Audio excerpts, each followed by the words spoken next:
Hello everyone, welcome to my YouTube channel. ಊರಲ್ಲಿ ಶ್ರೀಕೃಷ್ಣ ಪ್ರತಿಷ್ಠಾಪನೆ ಇದ್ದಿದ್ದರಿಂದ ನಮ್ಮ ಮನೆಯವರೆಲ್ಲ ಊರಿಗೆ ಬಂದಿದ್ವಿ. ಶ್ರೀಕೃಷ್ಣನ ವಿಗ್ರಹಕ್ಕೆ ಪ್ರಾಣ ತುಂಬಲು ಆಲ್ಮೋಸ್ಟ್ 3 ದಿನ ಹೋಮ ಮತ್ತು ಪೂಜೆ ಕೊಂಡಿದ್ರು.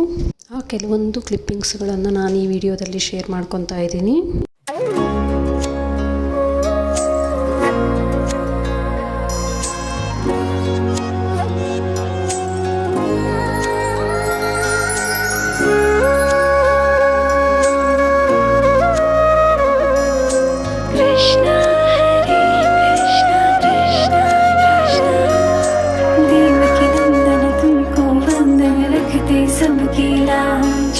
सबके स्वामी अंतर्यामी पूर्ण कीजिए काज।